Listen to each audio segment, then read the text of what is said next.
Granger. Mark, I'm sorry. That's all right, darling. There's nothing to worry about.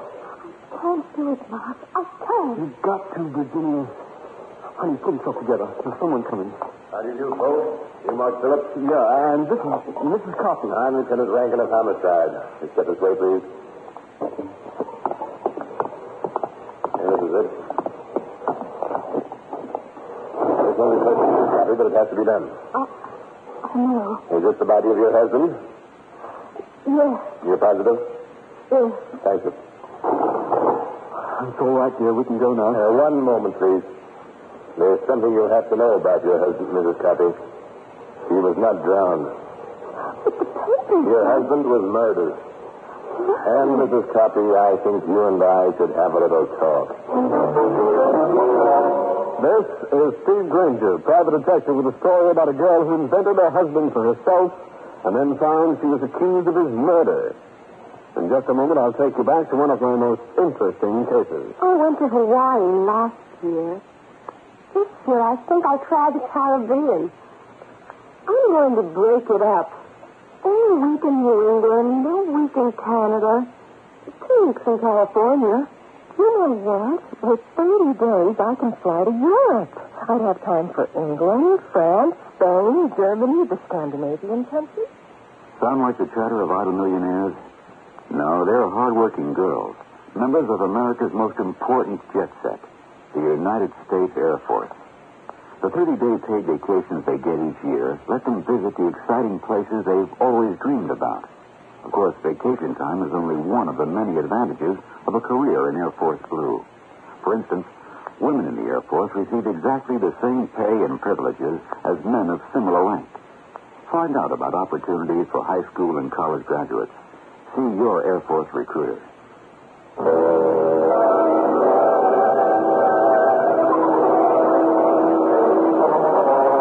This is Granger.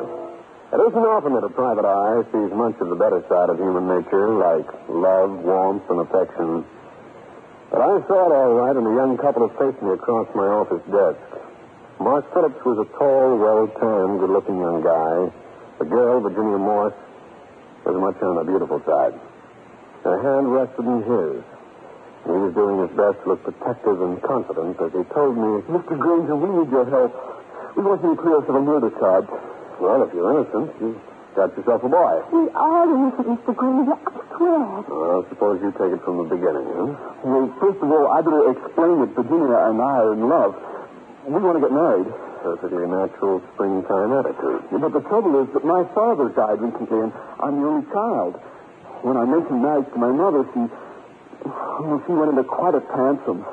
Mother had the idea that any girl I wanted to marry would only be marrying me for my money. That is, money which I'll inherit. From Mother. Right. So Virginia and I put our heads together and worked out a plan. It seemed quite a good one at the time. You see, my mother wanted to engage a secretary. She left me to make the arrangements, so I thought it was a perfect opportunity to get Mother to know Virginia. By having her take the job? Yeah. The only thing was that Mark's mother insisted I married women, and I didn't have a husband. So we invented a husband for her. Your middle name must be Edison. How did it work? Splendidly. Mother liked Virginia immediately. She even made remarks like it was too bad I couldn't find a girl like her to marry. Only Virginia had a husband. Yeah. We had to do something about the mythical husband, and it looked like a chance to fall right into our laps. We decided to kill her husband. What? You invented a husband and then you decide to kill him? Oh, I know it sounds crazy, but it looked so simple. There was an item in the paper about the body of an unidentified man being pulled out of the East River. They thought he'd been drowned. So Mark worked it out that we should go down to the morgue and identify this man as my husband. It's getting crazier by the minute. But when we get down there, Lieutenant Rankin took us to see the body, and then told us the man hadn't been drowned. He'd been murdered. Died of bullet wounds. And they said that we... I get the idea. Instead of being number 1 and 2 in the wedding parade, you found yourselves number 1 and 2 on the suspect list. Yes. They released us on our own recognizance, and we came straight to you. You've got to clear us, Granger. I don't care what it costs. Yeah. Well, I guess this is one time where my middle name is Keep it. And I'd like you to try and keep it out of the newspapers and keep my mother from finding out. You kids don't believe in making my job easy, do you? Okay, it just so happens I know Lieutenant Rankin pretty well. I'll go down to Homicide and talk to him.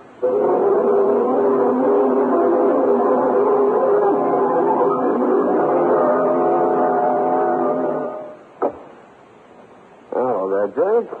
How's the toe of the evildoer this fine day? Wipe the milk off your chap's gumshoe. How's it canary feathers?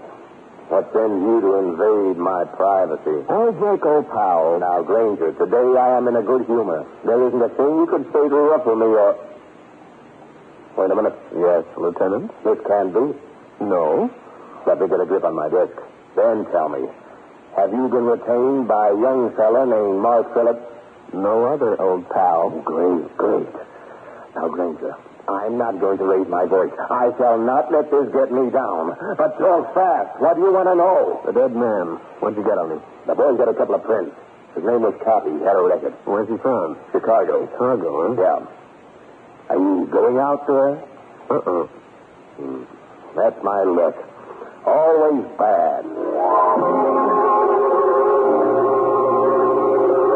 There was no need of my taking a trip to the Windy City because just downtown lived a man who had more connections in Chicago than a hotel switchboard. Cal Hendricks. Well, the star of the private eye profession. How things, Stevie?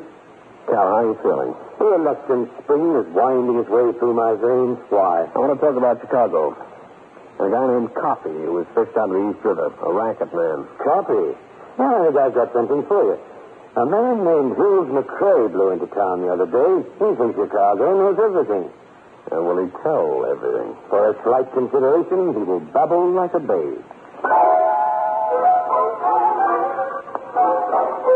Mr. McCrae's hangout was a certain Broadway eatery. Since it was around 1 in the afternoon, it didn't take any great deduction to figure he might be there. He was. McCrae? Yeah. Name's Steve Granger. Cal Hendricks suggested I see you. Sit down.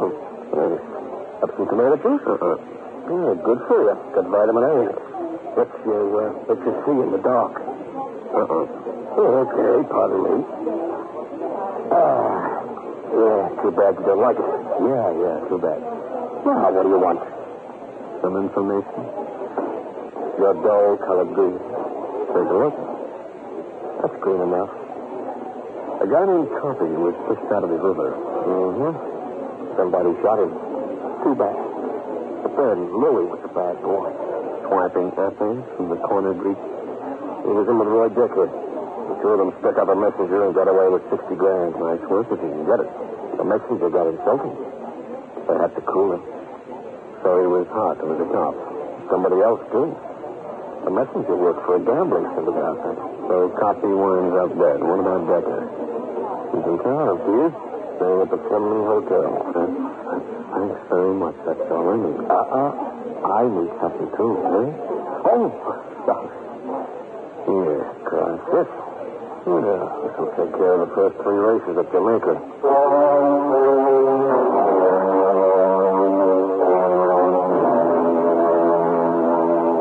This was the Fleming Hotel on the Midtown side street. It was just like 1,000 other flea bags. The clerk gave me Decker's room number and asked me if I'd like to be announced. I declined the pleasure.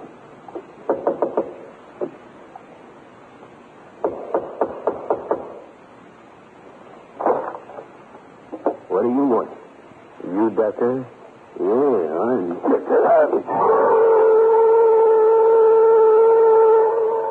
When I opened my good eye, I was reclining on the floor of Decker's room. I saw the blackjack he was swinging from his hand. I knew what had happened to me. The gun on the desk wasn't the decoration either. Just like quiet, Sonny. You won't get hurt. Hello? I'm calling for Steve Granger, the detective. Yeah, he wants to see you right away. No, he's going to pick you up. Live on the corner of 64th and 5th Avenue. South corner. In 10 minutes. Nice of you to write down your client's names, Granger. That was Virginia Morse? I got to have a little chat with her. She claims to be Lou Coffey's wife. You must know what happened to something Copy heisted from me. Will it be 60 grand? It could be. Thanks for coming around, Gumshoe. You saved me a lot of work. Oh, don't mention it. Or the Morsal wasn't married to Copy. I know that's true. I met his real wife was shy. Get up. I like it down here. Okay, I won't argue with you, Granger. I must have cursed. I'll continue with this interesting story in a minute.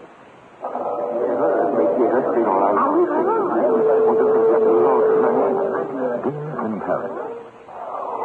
The Grand Canyon National Park was created by the U.S. Congress in 1919. Sightseeing in Arizona.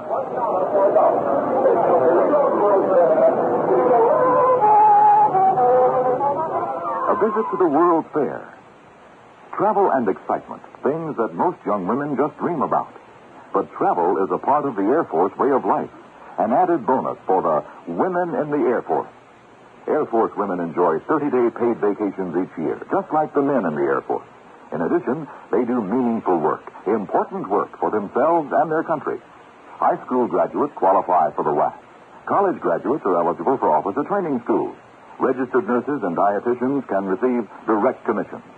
If you're interested in travel, training, excitement, and a satisfying career, see your local Air Force recruiter. I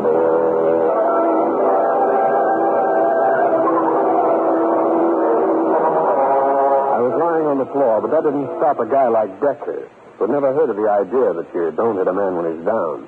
He batted me around the ears with a blackjack again, and I went to sleep. When I came to, it was dark. When I tried to get up, I found out why. He'd locked me in his hotel room closet. I was trying to figure out how to get out when I heard... Granger, you in there? Yeah. Yeah, who's that? Never mind. Wait a minute. Wow. There's McCrae. Thanks. Oh, don't mention it. How'd you happen to show up here? I left you in a restaurant. I know Decker better than you. I figured he'd pulled something, so I followed you over here. When you came through the lobby and you didn't, I came up. Hey, what time is it? 1:15.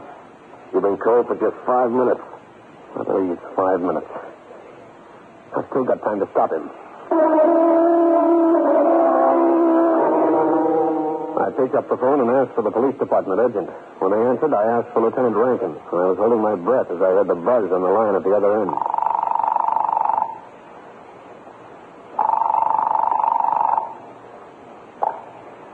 Rankin speaking. This is Granger. Do me a favor right away, will you, Jake? What? Get on the radio. Call a car near 61st and 5th Avenue. Virginia Morse will be waiting to be picked up by a guy named Decker. Grab them both, huh? Stop worrying about Virginia Morse. She's safe. Yeah? She's sitting in my office right this minute. Mark Phillips is with her. Why? Because I had them picked up. They're being held on suspicion of murder. That's ridiculous, and you know it. Gumshoe, goodbye. Decker's after some dame? Yeah. Think she knows where the 60 grand is, huh? Yeah. Very funny. McCrae, how much do you know that you haven't told me? Who knows? Except me. Those McCrae sauntered out of the room and out of the hotel, leaving me standing there with a set of lumps on my head that made it look like a malformed cantaloupe. I washed up as much as possible and headed for Lieutenant Rankin's office. Get out of here, will you? Where's Virginia Morse? And that Phillips boy. Gone. What? I hadn't opened my mouth to ask a single question when a whole battery of lawyers with a whole battery of writs moved in on me. Better keep an eye on that girl. Look, Granger, why don't you go back to your office? You can probably go out and serve a few summons. You can pick up a few skip tracing jobs. Because we've got something very definite on Virginia Morse and Morris Phillips. What? We've got ourselves a witness. To the murder? He's awaited at the Pompeian Room in the Uptown Hotel. Well, what about him? He waited on them during lunch the other day. He overheard them discussing how they were going to get rid of her husband. But, Jake, that's only circumstantial evidence. Anyway, you heard their story. It was all part of their plan to get the boy's mother to agree to his marrying Virginia. Yeah. When Phillips noticed the way they're listening in, he got tough and threatened him. What about that? Ah, kid stuff. He probably couldn't resist the temptation to act it up. Anyway, in spite of all that, Copy had a wife in Chicago. Maybe he likes them in pairs. Just a minute. Franklin. What? From Chicago? Claiming the body. Where's she staying? Westmore Hotel. Okay, I'll get over there. Well, I'll be darned. Lieutenant, don't tell me. Let me prove to you that I'm a detective. Would that be a call to say that Copy's real wife just got in from Chicago and is claiming the body and that she's staying at the Westmore? Granger, one day when I've had enough of this job and will be only too anxious to get kicked off the force, I'm going to personally bat a baseball over your skull. And just to turn the other cheek, my friend, let me give you a little tip. There's a man in town named Decker who lives at the Fleming Hotel. He's mixed up in the case in some way. Why don't you bring him in for questioning? Granger, quit throwing herrings in my way. I think you'd find out something. Look, you run your business your way. Let me run mine my way.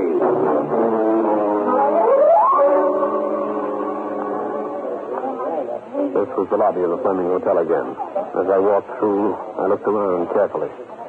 Sitting in an understuffed leather chair was a man I'd never seen before. A man who seemed very interested in what I was doing.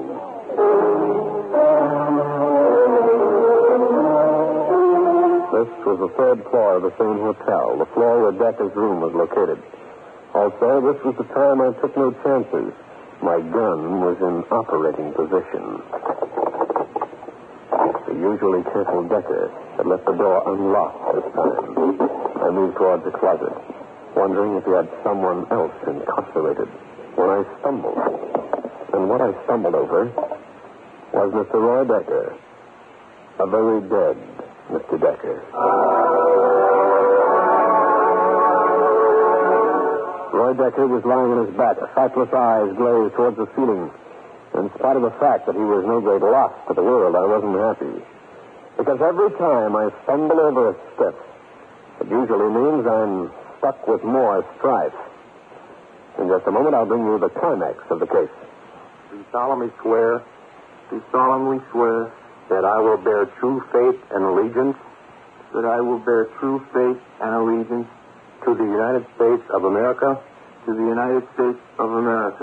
that I will serve them honestly and faithfully. The oath of enlistment, joining the United States Air Force. With the amazing technological achievements being made today, the Air Force requires personnel of the highest caliber. Bright and ambitious young men and women from all walks of life, from all parts of the country. If you're in high school now, it's not too soon to think about the future, your own and your country's. And one way to face it with confidence is by joining the U.S. Air Force, America's aerospace team. Careers are offered in such challenging fields as electronics, mechanics, administration, and many other areas. Or if you're going on to college, consider earning an officer's commission through Air Force ROTC. For complete information, see your Air Force recruiter.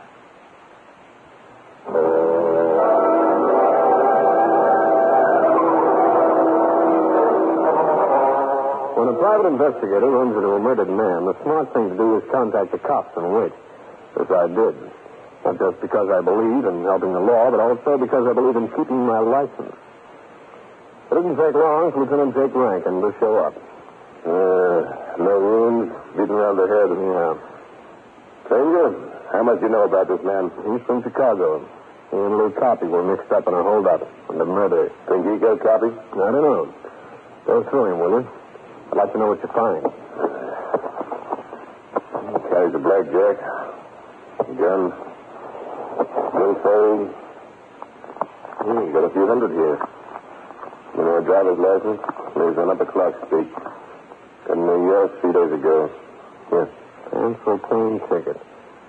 The turn part hasn't been used. This makes it begin to look like the Phillips boy told the truth. I'm not so sure. Be sure you have those labmen dust this place, Jake. You might come up with something. Granger, I told you once. I know how to handle my department. I nodded goodbye to the police officer and left the Fleming Hotel, walked up Broadway towards the Westmore Hotel. At the desk, I was told Mrs. Copy occupied room 917. As I turned, I noticed something. The same man who'd eyed me in the lobby of the Fleming was repeating his performance here. I decided this was not the best time to call on Mrs. Copy.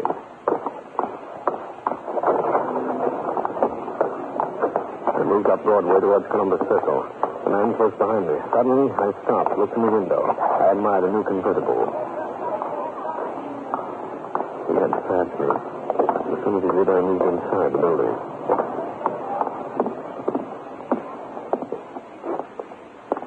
Like something in a car, sir? Yeah. Beautiful blonde and 10 gallons of gas. But I haven't time right now. Sorry. I walked straight through the showroom and out a door at the back, effectively losing the guy on my tail. Then I headed back to a spot opposite the Westmore Hotel. I waited, and 5 minutes later, the man showed up, went into the lobby. A few seconds later, he came back out again and beat it back towards Columbus Circle. This was my chance to get to room 917 and the talk I wanted with Mrs. Copy.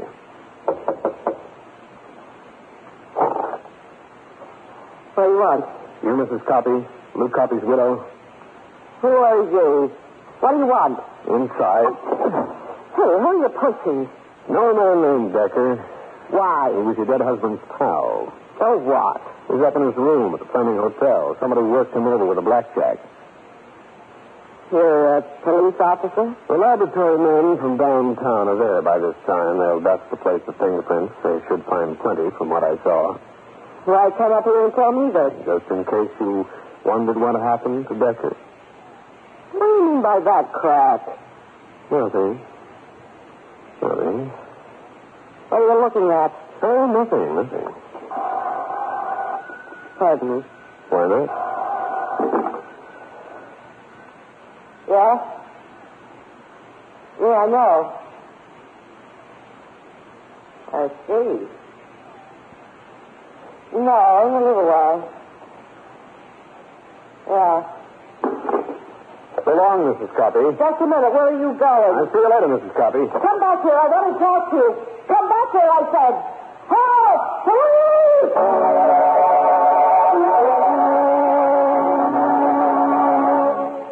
I beat it down the hotel lobby while curious guests stuck their heads out of various doors and gave me frightened double O's.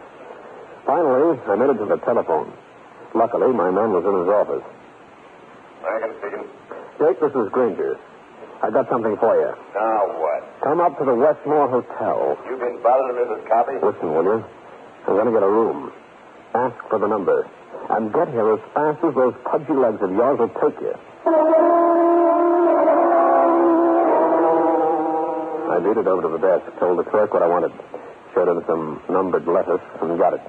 The room was on a court, and just opposite me was number 917. I called Mark Phillips and waited for results. Granger, what's the idea of asking us to come here? I want you and Miss Morris to look at someone, that's all. Who? Why don't you come over the window? Stand behind the curtain. All right, Mr. Granger. Whom do you want us to look at? Now look into the room straight across the court. See that woman packing her bag? Yes. What about her? Ever see her before? Not me. I haven't either. You sure? Of course. Has this got something to do with Lou Copy, Granger? Both of you go down to the lobby and wait for me.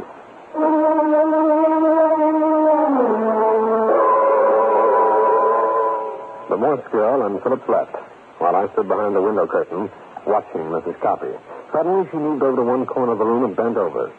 By standing on the radiator, I could make out what she was doing. Something important enough to send me around to her room in double time. Yeah, so you came back, Granger? You've got me in, eh? Was that what the guy told you? The one who called you on the phone when I was here before? Maybe.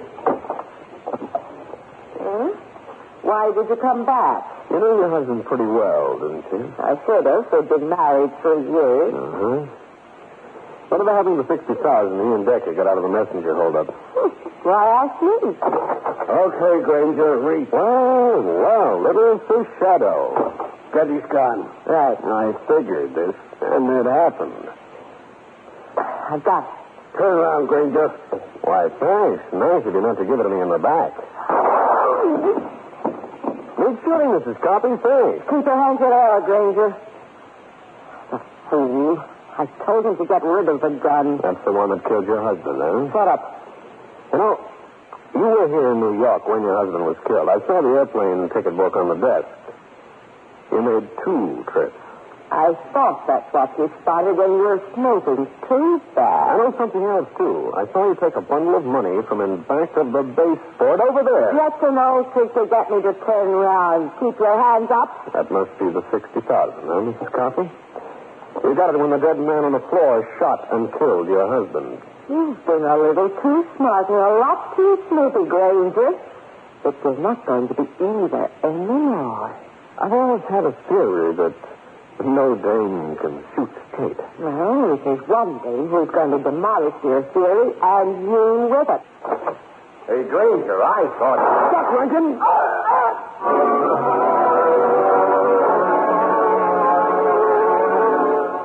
Well, friends, that's the story. I'll be back to wrap up the case in just a minute. I'll be up to jail and number 2 card. Here it is. Thank you, sir, and you. Good enough, I think. I think maybe go over the timing a little bit on it. Seems to lag a little bit. Fooling around with an engine at the corner garage is fun, and you can learn something from it. But if you like to work with engines, why not make it really pay off?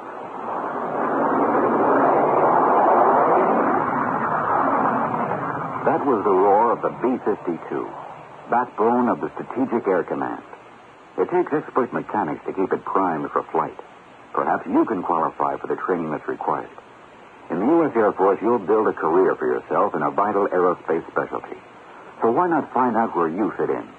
Your local Air Force recruiter can arrange for you to take the Airman Qualifying Examination that will measure your aptitude in key career areas. If you're going on to college, look into the Air Force ROTC program.